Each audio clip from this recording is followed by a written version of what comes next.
I actually don't know how the hell I'm still alive. The valve could not be narrower. Mortality rate is over 50%. Learning to walk again, learning to breathe again. I really don't think I would have made it out this year alive. When I was in hospital as a kid, I wanted someone to inspire me. I'm scared. Hi, I'm Daisy. I'm 24 years old and in a few weeks' time I'll be having open heart surgery. For the third time. Technically fourth. Let's talk about it. I wish that I could say that I wasn't expecting this, but that would be a big lie. I didn't think it was gonna happen this soon. I mean, I guess it's not soon. My last surgery was September 2024. I was 14 and now it is, where even are we? March 2025. This year it would have been 11 years. Is that right? I can't do maths right now. I kind of got myself in the headspace it was gonna be last year. It didn't happen. So I was like, it's never gonna happen. Here we are, it's happening. Yay. I guess we should start by addressing the elephanto in the room. And that's not me. I mean, I've got a lot of fluid retention going on right now because she's not working properly. That bitch. So what is actually happening? Without getting too deep, before I was born, I was diagnosed with a very extremely rare heart condition. They told my mum to pull the plug on me, but she didn't, thank God. I had my first open heart surgery when I was 1 day old. A little tiny walnut heart. Imagine how small my heart was. It's been like tiny. So that was the first one. I went backwards and forwards to the specialist hospital for the rest of my life. They were monitoring this whole time. They didn't know how the heart was gonna go because, again, the situation's so rare, they didn't know. When I was 14, I had second open heart surgery because I like to be a drama queen. The surgery was 12 and a half hours. It was a very long stint. Fun fact for you, the surgeon who did my first surgery came out of retirement to do my second surgery. We're besties. We're actually not. I've actually never spoken to him, which is really sad. He's seen like every part of me, but I've seen nothing of him. I don't know who he is, but I love him. They transplanted my aortic valve with a biological tissue, and then I had my aorta transplanted as well. I was not aware of this surgery until 2 weeks before. My mum kept it very hush-hush, very secret from me because I'm an overthinker. I probably would have been very scared. So that was good because I didn't stress and I didn't know what I was going into. I had absolutely no idea. Big shock. And I also had I think it's like I don't even know what it is, but it's like some sort of graft thing in there somewhere. I don't know what that is. I don't know where. I just don't know much about it.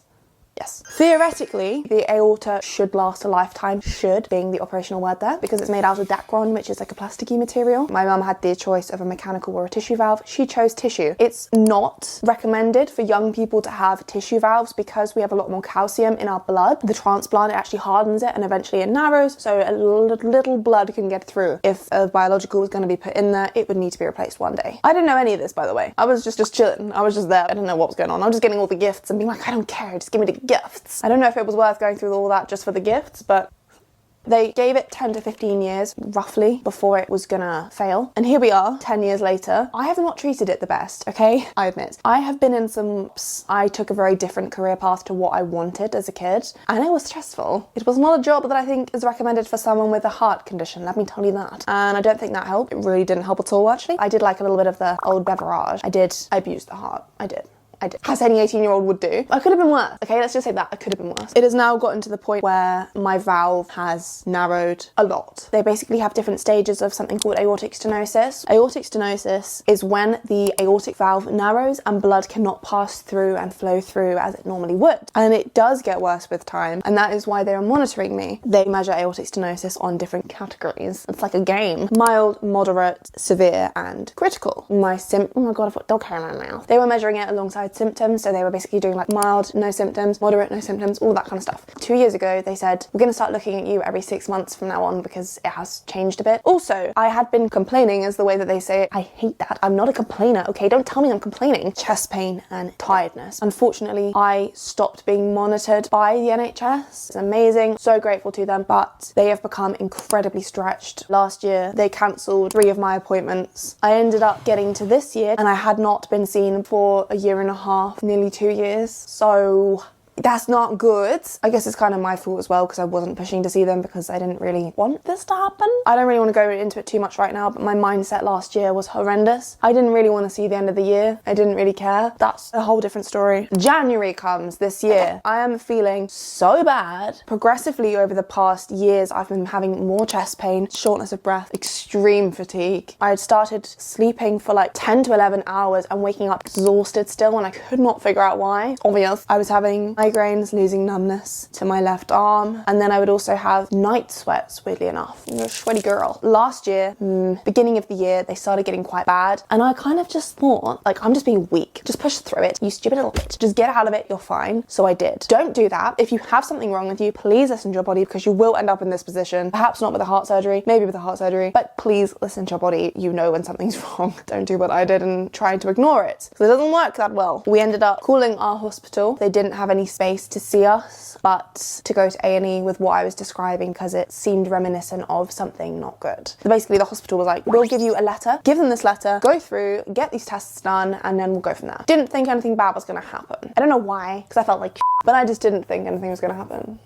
This is not the video I was expecting to make today. I got ready to film. Now I'm going to A&E. Also, I find it harder and harder to be myself recently, because I feel more and more like a heart patient rather than Daisy. Does that make sense? I don't know. But they're basically just gonna run some tests just to see if anything's changed. Half of me is like, I hope something's changed so we can get this bitch sorted. But then the other half is like, if something's changed, that means another step closer to having open heart surgery. So I thought we're gonna be in there for a couple hours. Long. The cardiac specialist and did an echo on my heart. It took a long time. If you don't know what an echocardiogram is, it's what people use when they're pregnant, and you just put some like little jelly on there. It's basically an ultrasound but for your heart, so they use sound waves to pick up a picture of your heart. Very cool. Very clever. They asked for a blood test just to check my bloods, and also just to see if my valve is infected. They also asked for an ECG, which is just the wires that clipped onto you and then monitors your heart rhythm and stuff like that. Stuff I have had my whole life, so I didn't really bother. The little mosquitoes that they are wanted to put a cannula in my hand, and I have extreme trauma from my last surgery, so I was like, I don't want. I let them put the cannula in. Meh. And then the doctor came over and said, you're gonna stay here tonight. So I was like, oh, brother. Kind of fought it a little bit. And I was like, honey, no, I'm not. And then I did stay. I listened and I stayed. His exact words were, it's really quite serious. I think she's just accepted it, but it's not looking good. So that kind of explains the whole situation, really. I just accepted it and it's just not looking good. They saw things that I think scared them, and they didn't know how to handle it because they're not cardiac specialists per se. The people who saw me said, this is critical. They wanted to keep me in for a long time. To which I said, no, I'm going home, and I discharged myself. I don't recommend doing that. I then had another appointment with my specialist hospital. That was last week. And that is when we found out that the surgery is going to be in a few weeks. Yeah. They told us in this most recent appointment that the valve would not possibly be any narrower. It is an extremely severe case of critical aortic stenosis. The blood is just not getting through as it should be. They did an echo again. Multiple people looked at it. They used an even more intense probe so they could see more, and honestly, it really isn't looking good. The consultant that I saw said if you had one more symptom and you had your dental checks up to date, because girl, I don't, because I don't like the dentist, he would be admitting me for surgery that day. So that's good. Unfortunately, because of how long it has been left, the risk of complications now is quite high. Also the aorta, originally it could be lifelong. Now it's not looking like it's gonna have to be lifelong. The reason the surgery last time was so intense was because it was taking out the main valve and the aorta, which are the main parts of the heart, really. The aorta is the bit that has all the pipes that go out into the rest of the body and back in again. We were hoping we'd never have to do another big surgery like that. It would just be valves replaced from there. So my aorta is now stretched with the amount of blood pressure that is flowing out of my valve into the aorta. So now it's looking likely that the aorta is going to have to be replaced again at some point in the future. Absolutely excellent news. I found drawing out my results to give a better picture. My aortic valve is critically obstructed and needs urgent intervention, or I will be dead. I actually don't know how the hell I'm still alive looking at these. The peak velocity of blood flow across the valve for a normal person should be under 2 ms, whatever the heck ms means. For severe stenosis, it is 4, mine measured at 5.1 ms. The pressure gradient across the valve for a normal person would be a mean value of 10 millimeters. A mean gradient above 40 suggests that there is severe stenosis. Mine was 81. So the aortic valve area, so the opening of a normal person's valve, would have 3 to 4 centimeters. Severe stenosis is classed as 1 centimeter or below. Mine is 0.4, so it's literally barely even open. So when the consultant said it could not possibly be any narrower, that's what he meant. Symptomatic severe stenosis can lead to sudden cardiac death within a year, and the mortality rate without medical help is over 50%. If my mum hadn't have pushed go to A&E, really don't think I would have made it out this year alive. And that's one hell of a thing to think about at 24.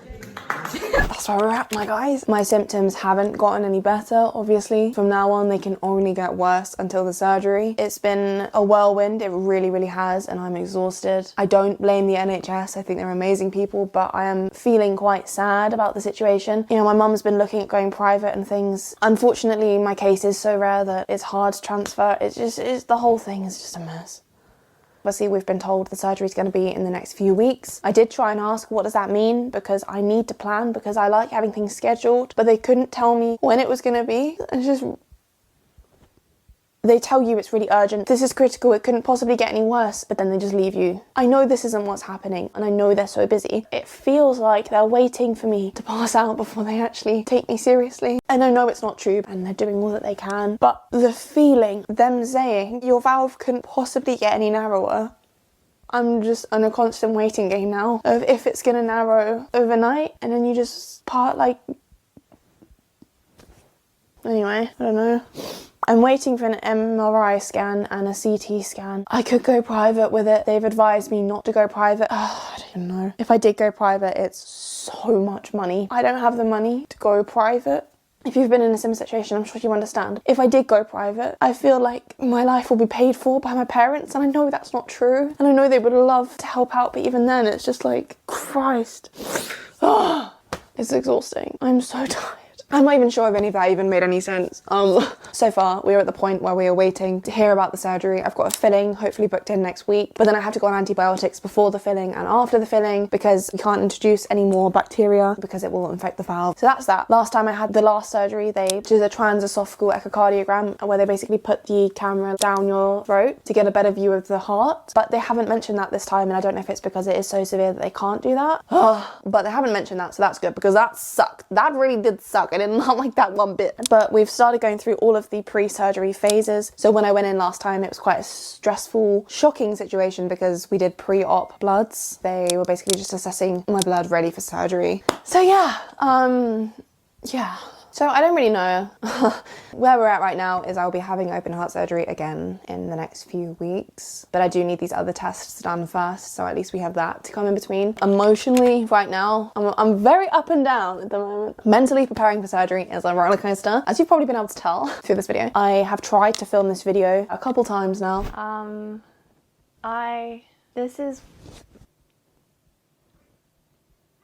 Fuck's sake. But I've just been too tired to. I have sat down here, put makeup on, but even that, I get very tired very easily. I don't feel like I've actually taken on the information. I feel like it's hit a bit more now, but on the day that they told me, my law enforcement mind came in and it was like, okay, yes, what are we gonna do? I didn't feel upset. However, since that day, I've not had an appetite, which is really weird for me because I'm a big emotional eater. So if I feel stressed, tired, upset, anything, I eat loads. But I've just not had an appetite at all. And I've been getting to the point where my stomach is literally grumbling and I'm like, I don't want anything. So I feel like my body has gone into shock more than my mind has yet. However, it has started to happen. I've had one, maybe two. I've had one emotional like to my mom, and then I've had another one to myself. I always knew I was going to have a third open heart surgery. I knew the time was coming, and I always kind of saw it looming in the distance, but I never really took much notice. And obviously things could be so much worse. And it's only when I was there that I realized how serious it was. It just got me thinking, like, I still thought I had time, but now I realize time is literally something you don't even know you have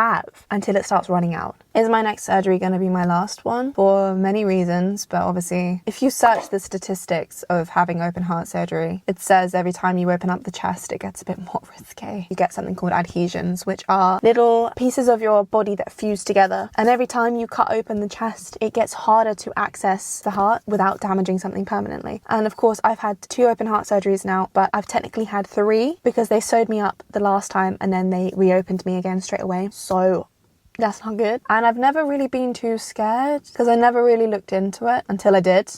I googled it, so don't do that. I have always been very like upbeat and positive and make jokes about things because it's just how I handle things. The real truth of all of this is I'm pretty fucking scared. It's just really scary. Like, is this it? I'm scared. It gets kind of difficult trying to be so upbeat when it's actually really scary thinking of someone breaking apart your bones, sawing it apart, going in there, stopping my heart again. It's a shock for me because I've been putting up with it for so long. So the chest pain I've been having, the palpitations, the dizziness, It's all to do with it. Will my surgeon look at my boobies? Will they? Because I know people say they don't, but it's really horrible when it's actually you going through it. I know people say they do it all the time, it's run of the mill, but like, are they looking? When they do my echo and stuff, I have to take my top off and I don't like it. I don't like it. I hate it. I know it's important and I know it's trivial, all these stupid little thoughts I'm having, but like, I literally had my echo and then I wrote in my notes, I was like, I hate having my echo done because they have to push about my boob and I don't like it. Always a male and it sucks. It sucks. It sucks. I've managed to keep a hold of it pretty well because I feel like once you give in to the tears, they don't stop. And the brain is very powerful. And I feel like whatever you feed it makes it hard to get away. Because I've had surgery before, I feel like a lot of you are probably thinking, surely that's going to be easier for you to go through. I guess I see where you're coming from, but it's not any easier. If anything, I think it's harder because I know what I've got coming up ahead of me. Last time I didn't, so I went into it and thought it was going to be a breeze. It wasn't a breeze, but now I have all the trauma of last time coming back up and resurfacing. My brain has actually protected me and it's kind of shielded all the trauma, but I keep researching stuff, which don't do that, by the way. If you have a surgery, don't research it, but a lot of that is coming back up now. I'm sad because my scar is going to be ugly again. I've had a massive open heart surgery scar since I was a kid. Like, I've not known my body without a surgery scar. I don't hate it. I love my scar and what it represents. I'm just really worried that the surgery isn't going to go the way I want it to. And I have to go through so much. Learning to walk again, learning to breathe again, having a catheter freaks me out. Having the chest drains. All of it. But it's okay, because you can't do anything about it. You just got to go through it anyway, so. It took ages last time to heal up properly. I guess that's the least of my worries. But I do keep looking at my scar in the mirror and being like, oh my God, she's come so far. I think it's difficult because I knew this was coming, but it didn't seem real. And I guess now it really seems real. It's really scary. Yeah, I just hope it all goes well. I mean, you'll know. They'll just stop uploading, you know. Is what it is. Last time, having the chest drains out was really painful. I'm not the type of person to scream and cry, but last time when they took the chest drains out, I did scream and cry, and you go home with the stitches still in and they have to be taken out, and I remember all of that being very traumatic, so that's gonna be fun. The blood results came back and they weren't looking too good. There's a lot of abnormal things, but not in the way you'd think. For example, my red blood cells were really high, when apparently with aortic stenosis they're supposed to be really low. I have done my little doctor's research and it says that my body is basically trying to load my red blood cells with oxygen to bring it around my body because my body's just not getting enough oxygen. Let me stop you right there, cowboy. I got more results after filming. This marker should be under 125 for people under 75 and below 450 for 75 and over. I'm 24, bear in mind. The higher this number, the more stressed the heart is. Mine was 1082. Dude, I'm like maximum overload right now. Just everything makes more sense now. And it's a relief because I was trying to push myself to do 12,000 steps a day. I know. With my heart condition, what was I doing? Anyway, I keep trying to film content and I just get so frustrated because I can't, because I'm so tired. If you've seen this channel before, you probably know I've been uploading YouTube shorts like every day. But again, I'm so inconsistent with it because I have been so tired. So to actually have someone say, no, you are sick, you can take a break, feels really good because I know I'm not just being lazy because that's what I thought it was. But also feels kind of rubbish because I'm like, but I'm 24. I should be feeling the best I ever will feel, and I feel like shit. I've actually been preparing a lot, which has given me some element of control over the whole scenario, and it's also excited me a little bit. It's like brought a little silver lining to it all. I made a list of things that I'd like. My mum has been amazing. She bought me a Stanley Cup. Okay, sorry, a Stanley Cup. I've wanted a Stanley Cup for so long. After the surgery, I won't be able to move around a lot, and I'll need to keep myself hydrated. I'm gonna have it by my bed and put a little sip. It's gonna be so good. So excited. Also, I had to look into pajamas a lot because you have to get opening pajamas that open at the front with the buttons because you won't be able to put them on because I'm not going to be able to do all of this. I'm not going to be able to do anything. But yes, I will be recovering in style, thank you very much. Physically, can't walk around, I can't go up the stairs without being extremely out of breath. One of the main things keeping me sane is making content. It's kind of given me quite a light through this whole thing that I'm going to be filming the whole process. I'm gonna ask the surgeons and be like, yo, these lights you're using to operate on me, they're really good filming lights. Can you attach a GoPro to your head and just like vlog this whole thing? They'll probably say no. If they can, I would love it. Yeah. If you've had surgery or you're gonna have surgery, you'll understand what I mean. But it's this weird thing where you feel so immensely grateful for everything, like the sun, hearing the birds, being able to walk, but then it has this horrible dark side where you're like, I won't be able to walk soon. I won't be able to feel the sun soon. This cup of tea, it might be my last one before surgery because they might call me and say I'm having surgery tomorrow. Like, it's horrible. grateful. Please be grateful for what you have, because we are so lucky. Also, another thing I've been really struggling with is this video, putting it out there, because people are so much worse off. They have such worse things going on, and I felt a bit of a fraud being like, well, I'm gonna have open heart surgery. I don't know if fraud's the right word, I don't think it is, but I just felt a bit like, oh, poor me, when there are people way worse off. I think the thing to think is there are people worse off, and there always will be, but it doesn't mean what you're going through is any less worse for you, and it still sucks for me. And I'm still 24, going through something that a lot of people never go through. All my friends are in their early 20s and going out partying, and they're drinking, traveling, just living their life and getting engaged, just doing everything and having so much fun. And there's me just like, I made a vision board for this year and it has all these goals on it. Oh, it has all these goals on it, and I am not going to achieve them. I'm literally looking at my vision board right now and I'm just like, fuck. It depends how you look at it, I guess. I'm not doing what a normal 24-year-old does, but I can do all of that after, as long as it goes well. That is the thought that keeps going through my head. I have a really negative outlook on it going well. I always wanted to make an impression on the world. I wanted to inspire people, because when I was in hospital as a kid, I wanted someone to inspire me. I had such big dreams as a kid, and I feel like I've let myself down and other people that I could have inspired. But I guess I'm doing it now, so that's fine. That's why I'm documenting this whole thing, because I want to help people, and I want people to know what it feels like to go through this, and that they're not alone, because you're not alone. There are so many people out there who love you, and you can do this. And this sort of thing would have really helped me when I was 14, because it was a big shock and I did feel alone. And it's not that there wasn't people around me. Everyone was very incredible, but it's just not the same. They're not going under the knife like you, and sometimes you just need someone who's kind of going through the same thing to mentor you along, you know? Everyone is facing something big in their life at some point, something scary. I just want to document this in a way that makes even just one person feel less alone, and that will be totally worth it. I wasn't put on this earth to just sit by and let my condition claim me. I'm not my condition. My condition is part of me. Let's get through this. We can do this. We can so do this. I will be making this into a whole series showing absolutely everything. So if you want to follow along, or maybe just root for me, because I need all the positive thoughts I can get, stick around. So if you've had surgery or faced something big and you have any words of encouragement or advice, you can write in the comments. Please do. Any positive words will really help. Not just me, but everyone else. I love you. I'll see you in the next video. Hopefully there won't be surgery just yet. Yeah, we're gonna get through this. We're gonna do it. Bye!